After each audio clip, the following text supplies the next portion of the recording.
Hello and welcome, and I would like to say a big warm welcome today to Ross Deuchar, who's joining me for us to explore in conversation some exciting stuff around ACEs, trauma, criminology, reduction of violence from an international perspective and a Scotland perspective. Hello.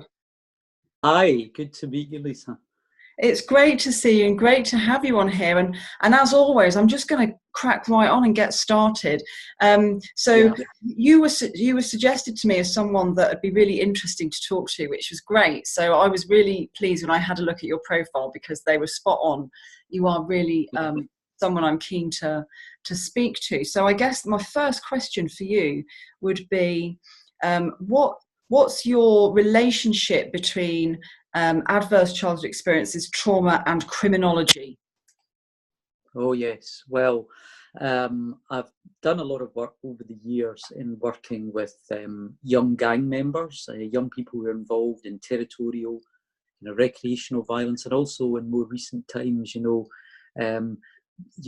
slightly older people as well in different parts of the world who have been involved in some of this kind of stuff. And what I've found throughout all the it's mainly qualitative research I do, so a lot of narrative interviews and spending a lot of time with these guys, getting to know them, building trust, having informal conversations with them. And what I've always found is that when they talk about their earliest experiences, they've experienced what we would now know as adverse childhood experiences in abundance.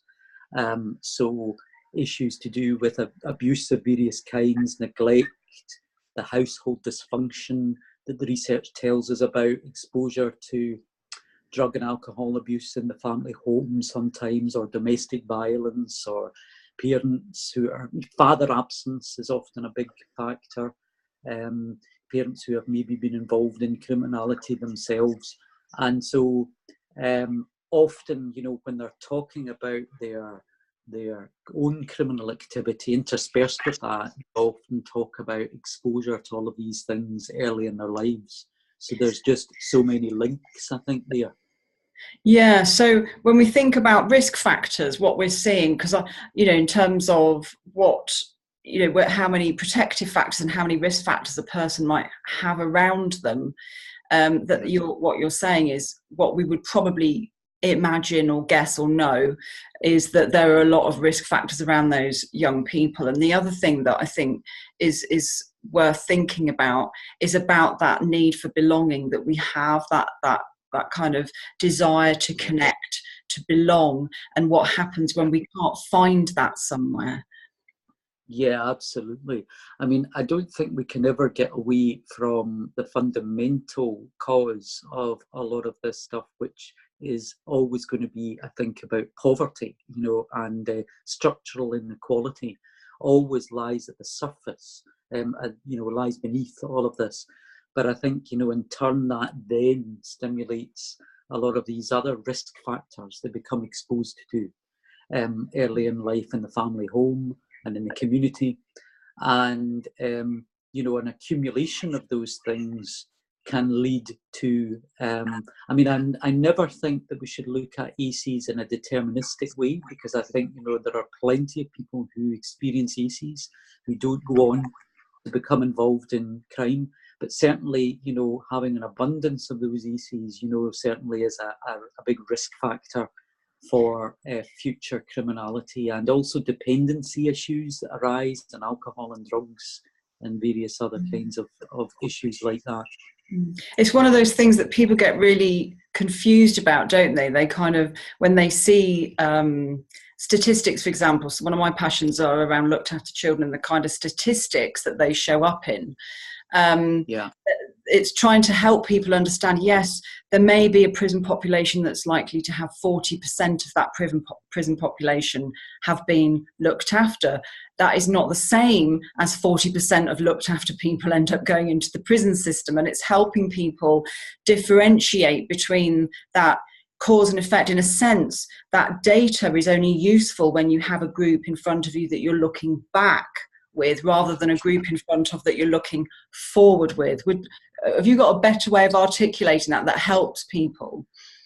Yeah, I think so. I mean, certainly a lot of the kind of approaches that I've used in my fieldwork have been focused on life history interviews, for example, where certainly in recent years where I've worked with slightly older people, the majority of them have been male offenders, and they've reflected back on their life course trajectories, and the different kinds of turning points that have led them to participate in violence and various other kinds of criminality. And often they're very, very introspective and reflective. Often I find it's interesting, they start off by saying they had a normal childhood, and they had a normal family. And then once they start talking about, their experiences of growing up, actually, it wasn't normal at all. It was often very defined by a lot of these ACEs and trauma, that began to emerge that perhaps wasn't recognised at first. So I think, looking back and doing these narrative life history interviews really enables me to really hear about all of those turning points and transitions and the links between the risk factors and what happened next. And different people's normal, that's the interesting thing, isn't it? And that's true. Yeah, but I'm interested in something that you were saying about structural inequality, because again, I think this is a really big tension in when we're thinking about people responding in very normal, to use that word again, normal ways to distress and normal responses to some of the structural inequalities that we have in our society around poverty, access to education, being able to remain in education.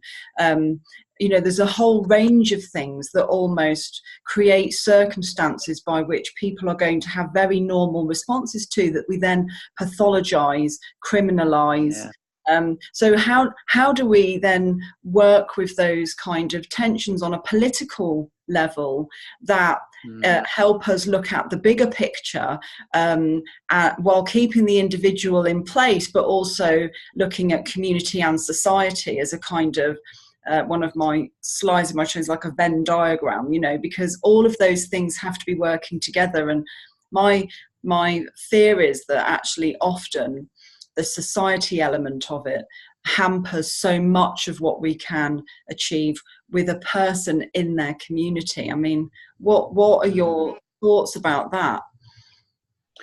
I think, that in terms of policy, we really need to be mindful of all of those risk factors, and we need to look at the offending behaviour as a symptom of that. And rather than having a focus on enforcement, and a focus on punitive approaches, we always need to think about alternatives, particularly with young people, and thinking about, prevention tools and preventing young people from entering the criminal justice system as far as is possible and for as long as is possible. So having community alternatives and having a focus on prevention, a public health approach, there's a lot of talk about that just now in response to the issues in London. And I think Glasgow has really led the way in many ways in terms of adopting a public health approach, and has seen significant reductions in violence among young people as a result. So I think it's always recognising those risk factors and trying to treat those risk factors.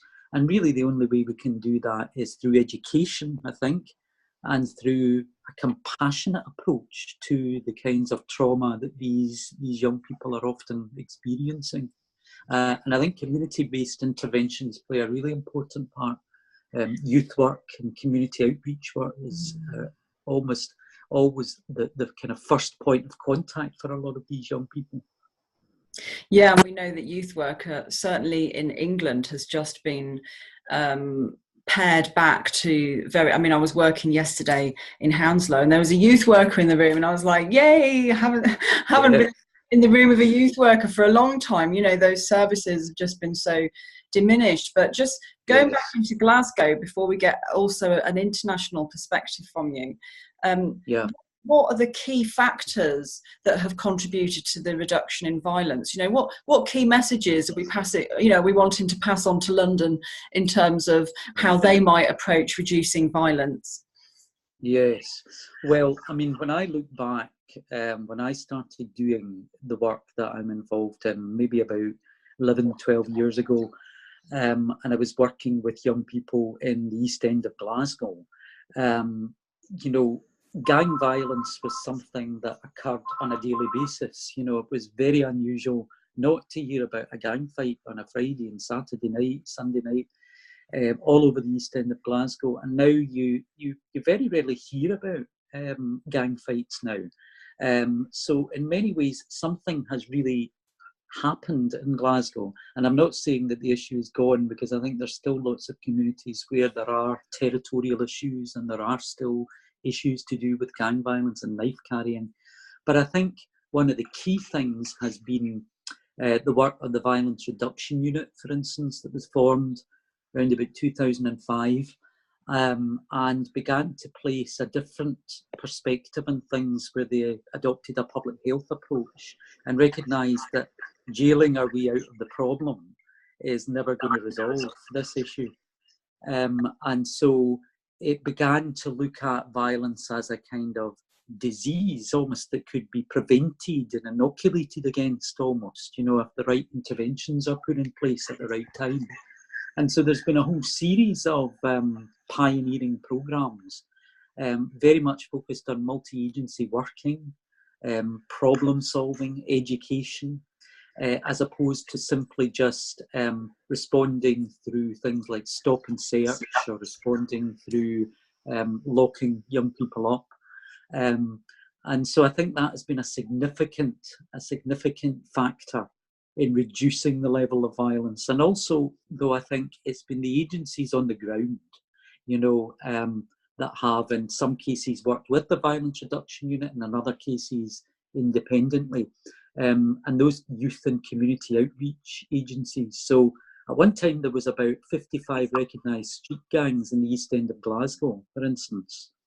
And the work of FAIR, for instance, Family Action in Rogerfield and Easterhouse in the East End of Glasgow, has been instrumental in helping to reduce a lot of that. So they've sent youth workers and outreach workers into schools to educate young people about the risks of knife carrying.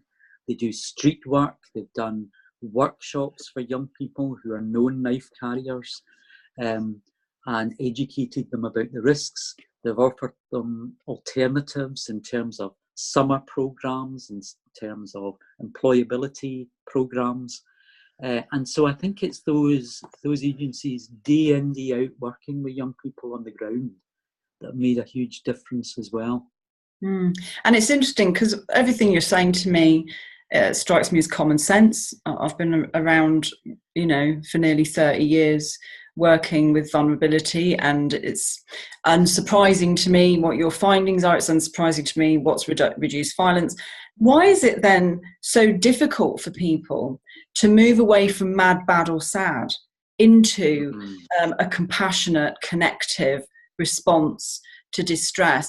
I mean, is it simply that people across the sectors cannot get around the table and create something together, or is it something else?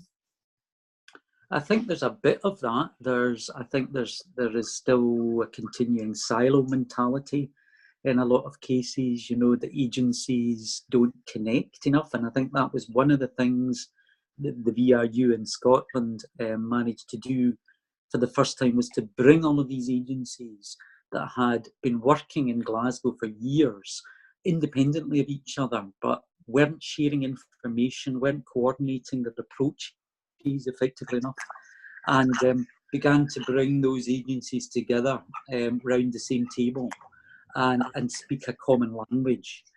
But I think there's always the kind of, I suppose, fear and risk, perceived risk among some agencies, you know, about how the general public might react, or how the media might react, you know, if the police, for instance, are seen to be too soft on crime. You know, you'll get the the kind of Daily Mail headlines emerging, and things like that. And I think sometimes that sometimes prevents, more of these kinds of approaches being adopted. But it's there's plenty of third sector agencies out there, for instance, that do fantastic work in these areas. And it's just being bold enough to be able to, try new things out, and work more collaboratively with other agencies like the police and third sector agencies working together. And there's some really terrific examples of that in Glasgow just now. What about, we've had the exclusion report, the Timpson exclusion review, about who actually makes up excluded children. And again, it was no surprise that 78% of children excluded tend to have a whole host of things about them that render them quite vulnerable. And I was wondering, in terms of thinking about your research, and the information you were collecting from the young people. Firstly, I would ask, did you notice a correlation between those young people and school exclusion? And secondly, I would ask, in the VRU, as an example, do they work closely with schools in their work with people on the ground, in their work with third sector?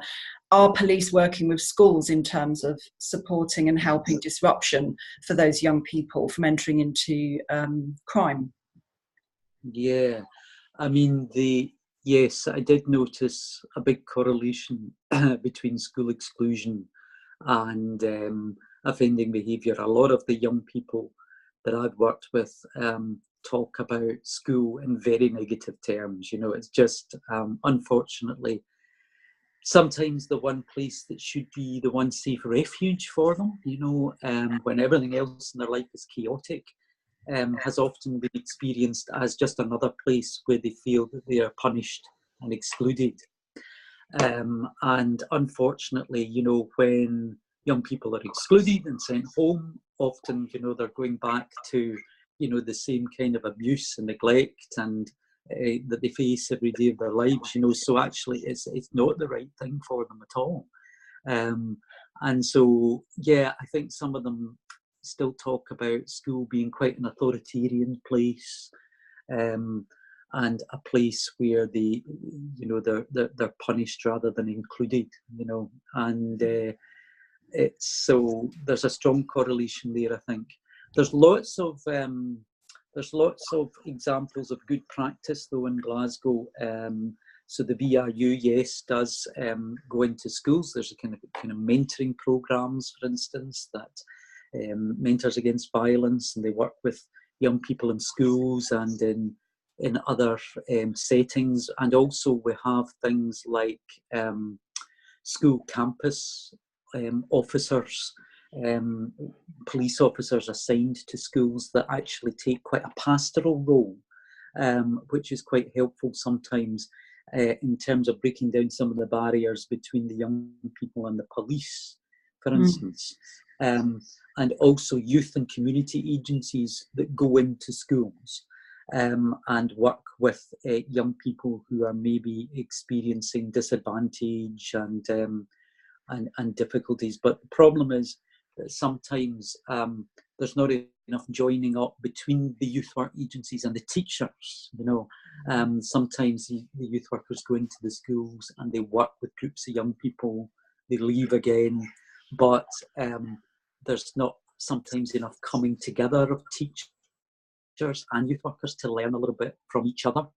So I think that's a remaining challenge. Mm-hmm. Yeah, and that's part of that same. So one of the reasons I do this podcast is because I'm privileged enough to work across all the different sectors, and what that has afforded me is really a luxury and an opportunity to make full use of that in terms of trying to have people from all sorts of different sectors be able to listen to people, be able to hear other people's perspectives, other people's points of view, and try and bridge some of those gaps, because that's one of the things that comes up over and over again in inquiries, for example, is that people don't get around the table and don't listen to each other. and don't talk to each other.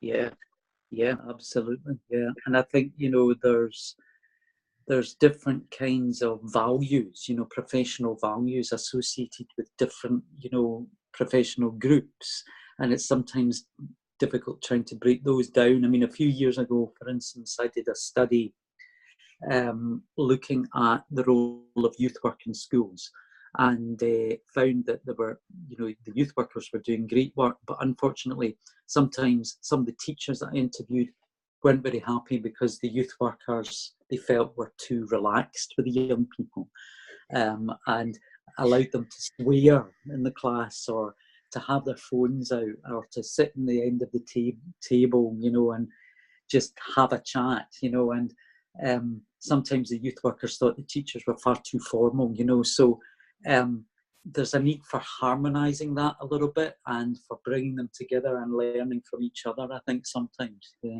That is such a good point, you know, that those kind of different values, you know, that each agency holds. I mean, even things like how you dress, you know, I mean, I remember coming out of social work and going into education and almost like hanging my jeans up and having to put some sort of suit on, you know, and just feeling quite alien. You know, those are the kind of different things. And I guess that's, if we are going to work in a much more multi agency way, like properly, then these are the things we have to navigate. You know, these are the things we have to develop empathy and compassion about and understand. Yeah.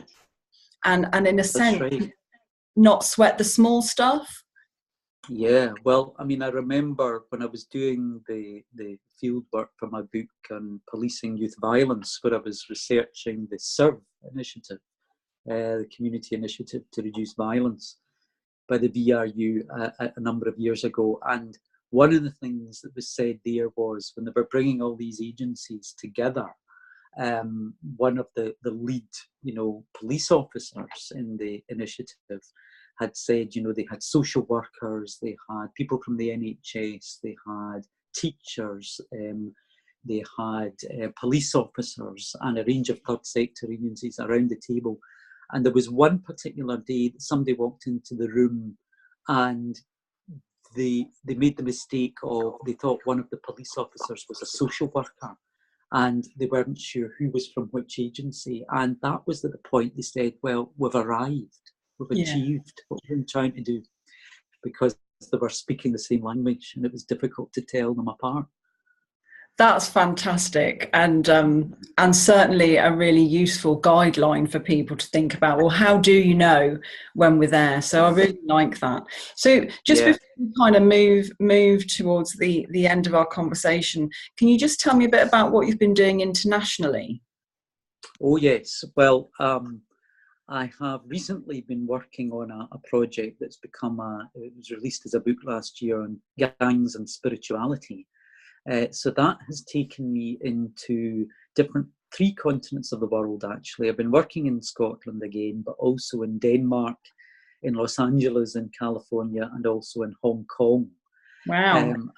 Yeah, so it's been quite diverse.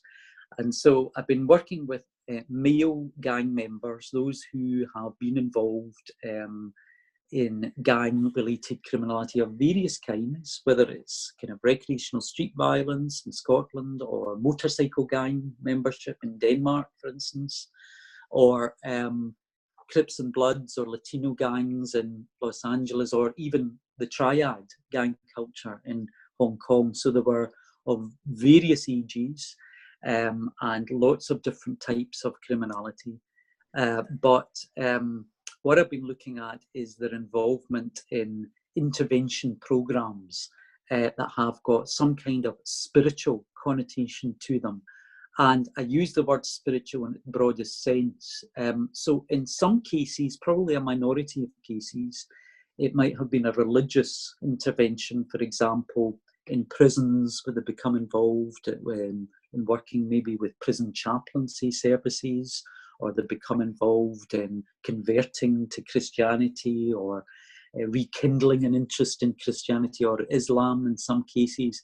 But for a lot of them, it was more about eclectic kind of third wave practices like meditation, for instance, yoga and dynamic breathing programs that perhaps they'd begun to do in prison and continued once they were released. So this was particularly prevalent in Denmark, for instance.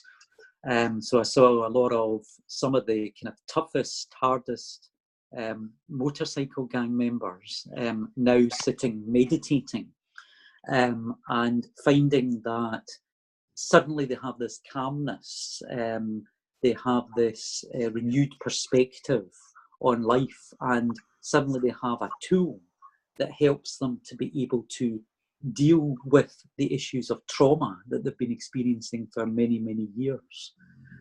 So after many, many months of practice, I mean, it wasn't something that happened overnight, but some of these guys had become peaceful, loving individuals and able to not feel as if they're as hyper-vigilant, you know, to external factors, noise, or even thoughts, where they constantly felt they had to react before through aggression or anger and violence.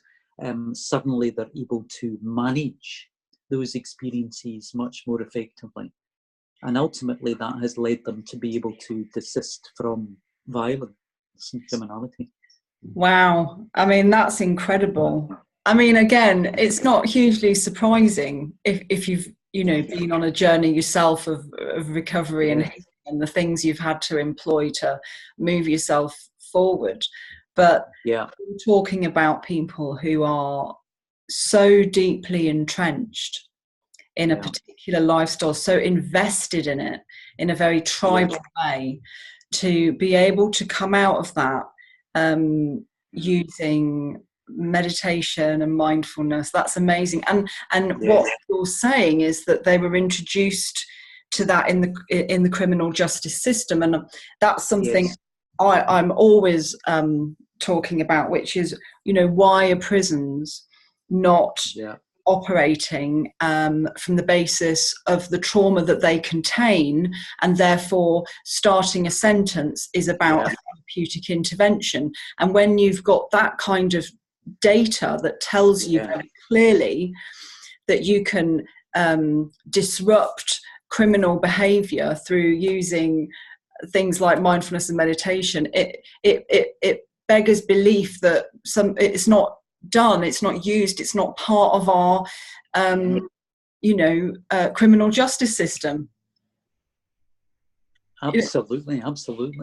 I mean, you know, it's I mean, obviously, you know, mindfulness and meditation on its own perhaps is not always the only factor. A lot of these guys were perhaps they'd had hooks for change, you know, and things had come along where they were ready maybe to make a change in their lifestyle. And sometimes prison is the place where they begin to reflect on that and begin to realise that they are ready for change. But at that moment, you know, these holistic interventions coming at that time were enabling them to really, and for the guys I was working with, a lot of it was about masculinity as well. They began to view masculinity differently and began to recognise their parental roles and family roles and opportunities to try and get a career were just as important to them, more important to them than anything else, rather than being the gang member and part of the kind of brotherhood and the tribalism. Yeah, so I mean, it really makes sense, and I'm trying to the Breathe Smart program in Denmark is part of the international organisation, The Art of Living, and I'm working with them just now to try and see if we can pilot some of these programs in Scottish prisons. Wow, that would be amazing. And you know, the thing is trauma's very layered. So recovery is going to be very layered. And you know, this idea that you need one, I mean, for some people do recover with one modality. Some people literally say, I did this and it changed my life. But more often than not, you hear people talking about that recovery in a very scaffolded way, in a very layered way. You know, this happened I met that person that introduced me to this book, that led me to that therapy, that moved me towards these people.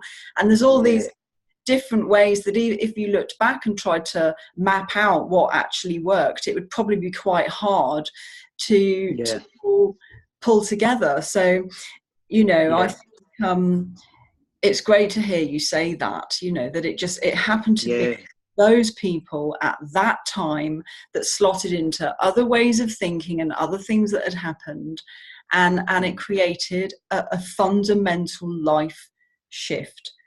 Yeah, absolutely. It was amazing. I mean, I was there last week again interviewing more guys, and there's just some amazing stories. I think there's a lot that we can draw upon there. And you know, it's something I practice myself as well. So I've participated alongside some of these guys in the programs and experienced it firsthand. You know, just the amazing sense of peace and relaxation that you get, that enables you to have the tools to be able to deal with stress of different kinds. So for somebody like these guys that are so stressed and have had so much trauma for so long, you know, I think it's a really amazing tool to be able to give them. Yeah.